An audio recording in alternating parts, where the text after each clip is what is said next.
দেখো আচ্ছা, এখানে আমরা একটা এক্সপ্রেশন বললাম, একটা এক্সপ্রেশন নয়, এখানে দেখো থাকবে আছে, আর থাকবে না। সে ভূতের ভয়ে দৌড়াচ্ছিল, অতীতে কোনো কাজ করছিল, ব্যাস কিছু সময় ধরে। তাহলে এটা আমরা পাস্ট কন্টিনিউয়াস টেন্সে লিখব। কি? সে, হি, ওয়াজ লিখব কেন?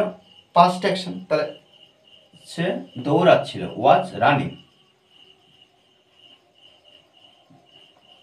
হি ওয়াজ রানিং, সে দৌড়াচ্ছিল। এই যে ভয়ে, ভয়, ভয় ইংরেজি কি? ফিয়ার। তাহলে আমরা এখানে লিখতে পারি কি?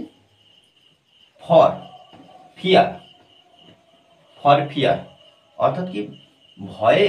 তাহলে ভয়ের জন্য, কিসে? না ভূতের, ভূতের র আছে, অফ ঘোস্ট।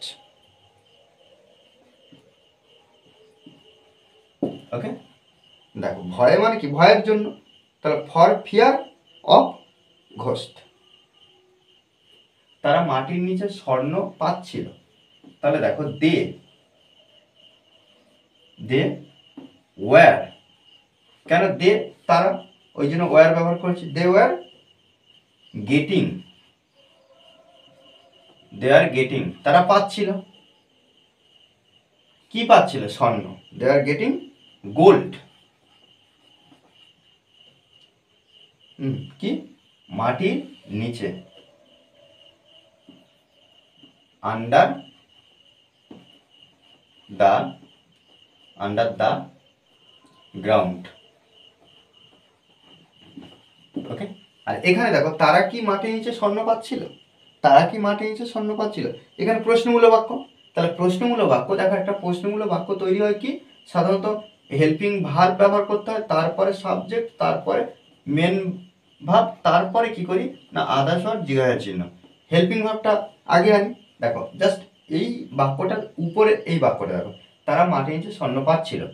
তারা কি মাটির নিচে স্বর্ণ পাচ্ছিল? তাহলে জাস্ট এই যে হেল্পিং ভার্বটা সাবজেক্টের জায়গায় নিয়ে আসবো, আর সাবজেক্টটা হেল্পিং ভার্বের জায়গায় নিয়ে যাবো। তাহলে দেখো ওয়ার দে, ওয়ার দে যেমন আছে তেমন বসিয়ে দেবো। কেন? কারণ হেল্পিং ভার্ব, তারপর সাবজেক্ট, তারপরে মেন ভার্ব। মেন ভার্ব যেমন আছে গেটিং জিজ্ঞাসা ছিল। ওকে, সে একটি বলের জন্য দৌড়াতে থাকবে।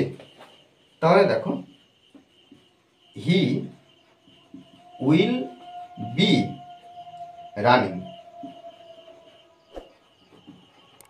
কেন? কারণ দেখো উইল বি, কেন? কোনো ফিউচার অ্যাকশন, কোনো কিছু কাজ করতে থাকবে। তাহলে হি উইল বি রানিং, সে দৌড়াতে থাকবে। কিসের জন্য? বলের জন্য, ফর আ বল। কেন? আচ্ছা, একটি বলের জন্য, তাই ফর আ বল। ওকে, তারা কাজ করতে থাকবে। তাহলে they will be, will be doing the work. Okay, দেখো এভাবে আমরা অনবরত প্র্যাকটিস করবো। মনে রাখতে হবে যে প্র্যাকটিসের বিকল্প কিছু নেই। আমরা যত প্র্যাকটিস করবো তত নিজেরাও বাক্য তৈরি করতে পারবো। আমাদেরকে প্রথম কথা কি? প্র্যাকটিস করতে হবে। ওকে, আর এই ক্লাসটি যদি ভালো লাগে অবশ্যই লাইক কমেন্ট শেয়ার। আর যারা এখনও পর্যন্ত এই চ্যানেলটি সাবস্ক্রাইব করেননি তারা অবশ্যই চ্যানেলটি সাবস্ক্রাইব করে পাশে থাকবেন। Okay, thanks for watching this video.